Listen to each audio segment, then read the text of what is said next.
අයිබෝන් ඉතින් කොහොමද මං හිතනවා සතියකට විතර පස්සේ අද අපි ලෑස්ති වෙලා ඉන්නේ තවත් වීඩියෝ එකක් කරන්න සම්බන්ධතාව පිළිබඳව විශේෂයෙන්ම අපි කතා කරා මාතෘකා කීපයක්ම ඒහා සමගව හුඟක් අය මගෙන් ප්‍රශ්න ඇහුවා මම හිතනවා සතුටුයි මට දැන් ගිය සතියේ කරපු වීඩියෝ එකත් අපි ටිකක් ලස්සන ඒ වගේම ටිකක් හරවත් අමුතු මාතෘකාවක් වෙච්ච අපි අර ආදරය සම්බන්ධව අපි හිතන දේවල් සම්බන්ධතාවයකදී අපි හිතන දේවල් අපි චිත්‍රපටිවල දකින නාට්‍යවල ටෙලි නාට්‍යවල දකින දේවල් අපි සැබෑ ජීවිතයේ ඒ විදිහටම ඇයි අපි ඒ විදිහටම හිතන්නේ ඒ විදිහටම දෙයක් අවශ්‍ය වෙන්නේ කියලා හිතපු දේවල් ගැන අපි පොඩි කෙටි වීඩියෝ එකක් කරා.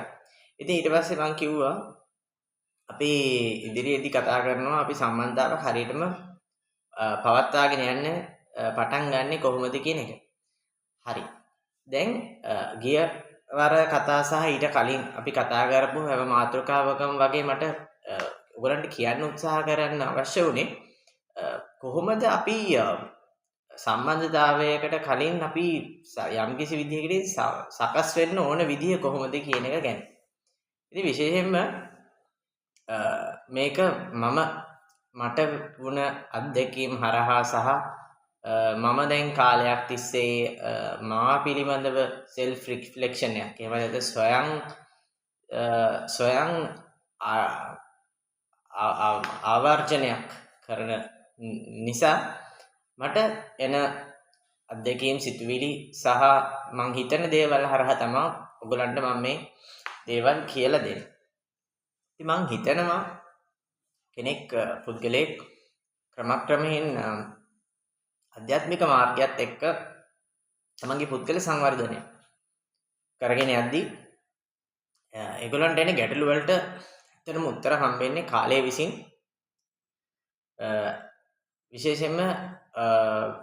විශේෂයෙන්ම කාලයක් විශාල කාලයක් ඒ සඳහා දෙන්න අවශ්‍යයි. ඒකට කැපවීමක් අවශ්‍යයි. ඉතින් ඒක තමයි ඇත්තටම කෙනෙක්ව ප්‍රශ්න හුඟකට උත්තර ලැබෙන්න තියෙන ප්‍රධානම අඩිතාලම වෙන්නේ. මොකද අපි දන්නවා දැන් විශේෂයෙන්ම කෙනෙක්ගේ කොහොමද අපි සම්බන්ධතාවයකදී කොයි විදිහටද අපි පුද්ගලයෙක් හැටියට දැන් අපි හිතමු දැන් මේ විදිහට දැන් හුඟක් වෙලාවට වෙන දෙයක් තමයි මිනිස්සු වුණාම දැන් මම දැකපු දෙයක් මම මෙතනදී කියන්න යන්නේ මොකද මගෙන් සමහර අය ආපු ප්‍රශ්නත් එක්ක මට ඔයගොල්ලන්ට දෙන්න ඕන දෙයක් උත්තරයක් තියෙනවා. මොකද මම විශේෂයෙන් දැක්ක දෙයක් මේක කියන්න අවශ්‍ය දෙයක්. 100ට මේක පිරිමි ළමයිනුත් සම්බන්ධයි. 20ක් 25ක් විතර උන්ගෙත් මේකට තියෙන හැබැයි බහුතරයක් ගැහණු අය හැමෝම කියන්නේ නැහැ. ඒගොල්ලන්ගේ උපවිඥානගතව තියෙන දෙයක් තමයි ඔවුන් සහ පිරිමි ළමයිනුත් මේම තමයි සම්බන්ධතාවයකදී ආදරයකදී තමන් බලාපොරොත්තු වෙනවා වෙනත් කෙනෙක් තමාව බලා ගනී රැක බලා ගනී වගේ දෙයක්. විශේෂයෙන්ම ගෑනු ළමයි පිරිමි කෙනෙක්ගෙන් ආදරය සෙනෙහස රැකවරණය කියන එක බලාපොරොත්තු වෙනවා. මේක තමයි මේ සම්බන්ධතාවයකදී විශේෂයෙන්ම ඔය සිතුවිලි සහ මේ අරහා අර අපි කියන්නේ මං ගිය සතිය කතාව වගේ හිතලු සහ අපි දාගන්න විවිධ හීන මනස්ගත අරහා කෙනෙක් සිතුවිලි රටාවක් ගොඩනගා ගන්න.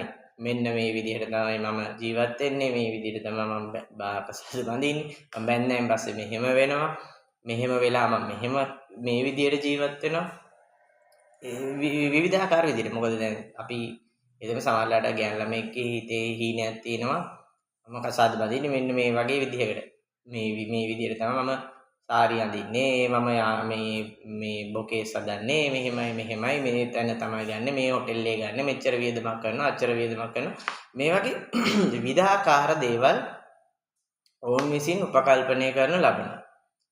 ඉතින් ඇත්තටම මේ හරහා විශේෂයෙන්ම දකින දෙයක් තමයි හම්බෙන පුද්ගලයා හරහා තමා ආදරයක් ලැබිය යුතුයි හම්බෙන පුද්ගලයා තමයි රැකබලාගත යුතුයි වගේ දෙයක් බොහෝ අයට තියෙනවා. ඉතින් සම්බන්ධතාවයක් පටන් ගැනීමේදී පවා ඔවුන් කෙනෙක් මත ඩිපෙන්ඩ් වෙන. එහෙම නැත්නම් ඩිපෙන්ඩන්සි ඔරියන්ටේෂන්. එහෙම නැත්නම් මේ තවත් කෙනෙක් මත යැපීමට තියෙන සම්භාවිතාවයක් පෙන්වුම් කරනවා. මේ ගෑනු ළමයි විතරක් නෙමෙයි මම බහුතරයක දැක්ක නිසා මම මෙහෙම කියන්නේ. නමුත් පිරිමි ළමයිනුත් ඒ හා සමානම තියෙනවා. ඒ ඩිපෙන්ඩන්සි ගතිය තියෙනවා. මොකද විශේෂයෙන්ම බලන්න ඕනේ මෙතනදී මනෝවිද්‍යාත්මකව ගැහැණු සහ පිරිමිම අපි කලිනුත් කතා කරා. ඔවුන්ගේ හිතන පතන විදිය සහ සිතුවිලි රටාවන් වෙනස්. එතකොට ගැහැණු ළමයි සහ පිරිමි ළමයින්ගේ සිතුවිලි වල ඒකාත්මික වීමක් තමයි ඇත්තටම සම්බන්ධතාවයක් වර්ධනය වීම සඳහා බලපාන්නේ. ඒක හරියට සමහර විට කිරිබතුයි කේකුයි එකට කනවා වගේ දෙයක් වෙන්න පුළුවන්. ඉතින් නමුත් ඒ සම්බන්ධතාවයක් පවත්වා ගැනීමට ඒ අඩිතාලම වැටෙන්නේ මම කිව්වේ අර එකඟ නොවීමට එකඟ වීම වගේ දේවල් වෙන්නේත් ඒ තමන්ගේ තියෙන පෞරුෂය හරහා කියන එක තමයි මට ඔයගොල්ලන්ට කියන්න අවශ්‍ය වෙන්නේ. ඉතින් ඇත්තටම දැන් කොහොමද හොඳ පෞරුෂත්වයක් මුලින්ම ඒ කියන්නේ කවුරුත් අවශ්‍ය නිසා මට ආදරයක් ඕන නිසා මට කෙනෙක් අවශ්‍ය නිසා මම සම්බන්ධතාවයක් පවත්වා ගන්න මම උත්සාහ කරනවා නම් එතනදී තමයි අර නීඩිනස් එහෙමත් නැත්නම් මේ මට නැති දෙයක් මං එළියෙන් හොයන්න යනවා වගේ දෙයක් හරහා විවිධාකාර තමන්ට නොගැලපීම් ඇති පුද්ගලයන් එන්නේ. මම කිව්වා වගේ එකක් තමයි මගේ තියෙන ඇත්ත తත්වය මං කෙනෙක්ට කියන්න බිය වෙන්නේ සහ ඒ පුද්ගලයාගෙන් මම අමුතු දේවල් බලාපොරොත්තු මට ඒ කියන්නේ ඒ පුද්ගලයාට සමහර විට කර ගියා ගන්න බැරි දේවල් අපි බලාපොරොත්තු වෙන්නේ යන්නේ ඒ ඕපන්නස් එකේ ඔහුට හරියට දේවල් sannivedanaya ඔහුට හොයට sannivedanaya නොකිරීම තුලින්. ඉතින් ඇත්තටම දැන් එකඟ වීමට එකඟ නොවීමට එකඟ වීමේ කියන එකේදීත් පටන් ගැනීමේදීම ඒ සම්බන්ධව පළවෙනි වාරය දෙවෙනි වාරය වෙනි ඉතා ඉක්මනින්ම කාලය තුලදී පළවෙනි සතියක් දෙකක් මාසයක් ඇතුළතදී ඒවා දේවල් කතා කරන්න පුළුවන් නම් ඇත්තටම එතන ලොකු වැදගත්කමක් තියෙනවා. හැබැයි එකඟ නොවීමට එකඟ වීම කියලා හැම එකක්ම එකඟ වෙන්නේ නැත්නම් ඒ හැම එකක්ම එකඟ කරගන්න දැන් මම යන්න ඕනේ මෙයා තමයි හම්බෙච්ච එකම කෙනා මෙතනින් එහාට මට කෙනෙක් හම්බෙන්නේ නැහැ කියලා හිතාගන්න ගියොත් ඒකත් තරම් හොඳ තත්ත්වයක් නෙමෙයි. මොකද සම්බන්ධතාවයක් හදා ගැනීමට එය පවත්වාගෙන යාමට එකම එක පුද්ගලයෙක් නෙමෙයිනේ ඉන්නේ මේ ලෝකේ. අර අපි කතාවට කියන වගේ මූදින්න එකම මාළුවද කිව්වා වගේ කතාවක්. හැබැයි ඒකට තවත් කෙනෙක් කියන්න පුළුවන් ඉතින් මාළු අල්ලන්නේ එකම කෙනා නෙමෙයි කියලා කියන්න පුළුවන්. නමුත් මම එකෙන් කියන්න උත්සාහ කරේ Tamanට ශක්තිමත් භාවය. කියන්නේ Taman පෞරුෂ සංවර්ධනතාවය කුසලතාවය සම්බන්ධතාවයකදී පව Tamanට හදාගන්න හැකි නම් මං හිතනවා ඒක ඊටාත්ම වටිනා කාරණාවක් වෙනවා කියන එක. මොකද විශේෂයෙන්ම සම්බන්ධතාවයක්දී අපි දැකින දෙයක් තමයි මේ හුඟක් වෙලාට තමන්ගේ ශක්තියත් බව තමන්ගේ පෞරුෂය තමන්ට එළියට තමා තුළින් විදහා දැක්වෙන්නේ නැත්තම් මං හිතනවා ඒක ටිකක් අමාරු දෙයක් වෙනවා සම්බන්ධතාවයක් පවත්වා ගැනීම. ඉතින් ඇත්තටම කොහොමද හොඳ සම්බන්ධතාවයක් පවත්වා ගැනීමට තමන්ගේ strong personality එක එහෙමත් නැත්නම් වටිනා කියන පෞරුෂය තමයි ශක්තිමත් පෞරුෂයක් කොහොමද වැදගත් වෙන්නේ. මේ සඳහා අපි විසින් දැනගත යුතු මූලික කරුණු කීපයක් තියෙනවා.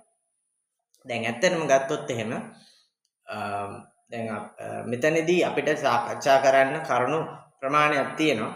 අපි එකින් එක මේ සම්බන්ධව කතා කරමු. ඉතින් ජීවිතේ මොනෑම් දෙයක් වුණත් තමන් ශක්තිමත් ඒ කියන්නේ ශක්තිමත් පෞරුෂයක් තියෙන පුද්ගලයෙක්ගේ තියෙන ගති ලක්ෂණ මොනවද? අන්න ඒ දේවල් තමයි ඇත්තටම තමන් විසින් පුහුණු කරගත යුත්තේ. තමන් ගැහැණු කෙනෙක් වුණත්, පිරිමි කෙනෙක් වුණත්, මොනෑම් ජාතිය ආගම කුලයේ කෙසේ වුණත්, ධනවත් වුණත්, ඔබ දුප්පත් වුණත්, ඔබ කුමන ආකාරයේ පුද්ගලයෙක් වුණත් ඔබට පුළුවන් නම් ශක්තිමත් පෞරුෂයක් ගොඩනගා ගැනීමට මම හිතනවා ඒක තමයි තමන්ට ඊ타මත්ම මේ හැකියාවන් වර්ධනය කරගන්න වැඩි වර්ධනය කරගන්න පුළුවන් වෙන්නේ. ඉතින් මේ සඳහා තියෙනවා කොහොමද දැන් ශක්තිමත් පුද්ගලයෙක්ගේ තියෙන ප්‍රධාන ලක්ෂණයක් තමයි confidence එක and self belief එක. ඒ කියන්නේ යමක් කළ හැකි බවට තමා තුළ තියෙන විශ්වාසය. තාමත් දැඩි විශ්වාසය. එතකොට resilience එක. ඒ තමයි දෙයක් එක දිගට කරගෙන යාමේ තියෙන හැකියාව. එතකොට decisiveness අපි කියනවා තනියෙන් කෙලින් ඊටමත් පැහැදිලි තීරණ ගැනීමේ හැකියාව. මේක ඊටමත් වැදගත් කාරණාවක්. ඒක එතන බියසුළු නොබිය නිර්භීත බව එතන පැහැදිලිව තියෙන දෙයක්. ඊට අමතරව determination and tenacity. ඒ කියන්නේ මෙතනදී කියන්නේ යමක් කිරීමට තියෙන ධෛර්යය සහ දැඩි කැපවීම සහ අදිෂ්ඨාන. මොකද මේ විශේෂයෙන්ම මේ අපි මේ කොච්චර කිව්වත් මේ සාමාන්‍ය අපි ඉලක්කයකට යද්දී තමයි මේක වැදගත් වෙන්නේ. එහෙම නැත්නම් අපි ව්‍යාපාරයක් හරි එහෙම නැත්නම් මොනෑම හෝ අපි කුසලතාවයක් සාදා ගැනීමේදී යම්කිසි දෙයක් වර්ධනය කර ගැනීමට යෑමේදී වගේ දෙයකට පමණයි මේක වැදගත් වෙන්නේ කියලා නෑ. මේ දේවල් ජීවිතේ හැම දෙයකටම වැදගත් වෙන දේවල්. සම්බන්ධතාවයක් පවත්වා ගැනීමේදී යාමේදී පවා මේ ඊටමත් වැදගත් වෙන කාරණා. ඔයගොල්ලෝ බලන්න ඇති අය මම මේ හෙට මෙහෙට මේ කැමරා එක ඇඩ්ජස්ට් කරන්න කියලා මේ පිටිපස්සේ මේ මගේ පූසා ඉඳලා ඕ මේක තල්ලු කරනවා. සමා වෙන්න. ඉතින් ඒ වගේ දැන් assertiveness මේකත් ඊටමත් වැදගත් දෙයක්. Taman aggressive වීමත් Taman ලාමක නිකන් අපි හිතනවා නිකන් blunt කෙනෙක් පුද්ගලෙක් ඒවත් මේ දෙකම හොඳ ශක්තිමත් පෞරුෂයක් මේ පුද්ගලයෙක්ගේ ලක්ෂණ නෙවෙයි. ඒකට Taman aggressive කියන්නේ ඊටමත් කලහකාරී තරහ යන කේන්ති යන පුද්ගලෙක්. මේකත් වැරදි. ඒ වගේම aggressive blunt නිකන් හරිම ලාමක ඕන එකක් වුණත් කමන්නේ අනේ කියාගෙන තමන් නිකන් අහිංසක විදිහට ඒ දෙකම හරියන්නේ නැහැ. assertive කියන්නේ ඊටමත් කෙලින් පැහැදිලිව සංවේදනය කිරීමට තමන්ට තියෙනා වූ හැකියාව. මේක ඊටමත්ම වැදගත් දෙයක්. ඊට අමතරව ස්වාධීනත්වය. ස්වාධීන තීරණ ගැනීම හැකියාව. තමන්ට හුදකලා වීමට පවා තමන් තුළ තියෙන නිර්භීතකම. මෙන්න මේක තමයි ඊටාත්ම වැදගත් දේ. මොකද තමන්ගේම කියලා තමන්ටම ආවේනික වෙච්ච ගති ලක්ෂණ ස්වාධීනම විවෘතව අනිත් කෙනාට දැක්වා ගැනීම හැකියාව.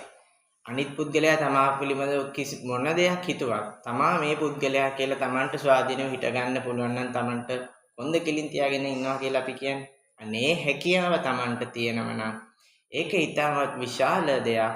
තමන්ට සම්බන්ධතාවයක් පවත්වා ගැනීමට යාමට උපකාරී වෙන. අපි හිතනවා අපි විවෘතව අදහස් දැක්වුවොත් අපිට ඒක නැති වෙයි, බැරි වෙයි මෙහෙමයි කියලා. නමුත් ඇත්තටම තමන්ට ඒ හැකියාව නැත්නම් ඒක තමන්ගේ පෞරුෂ ගැටලුවක්. ඉතින් ඇත්තටම ස්වාධීන තීරණ ගැනීම තුලින් සම්බන්ධතාවයක් පවත්වා ගන්න ලොකු වැඩි ඉඩකඩක් තියෙනවා.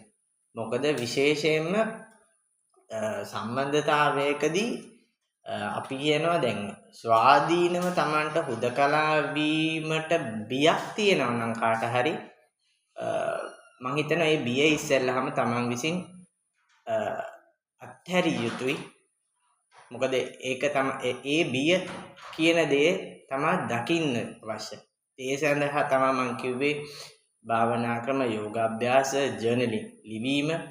මම ඒ සඳහා දේවල් කියලා තිනවා. මම ඉදිරියට තව එවැනි දේවල් ටිකක් තව ඉදිරියට තව මම වැඩසටහන් කීපයක් ඒ සමගම කරන්න.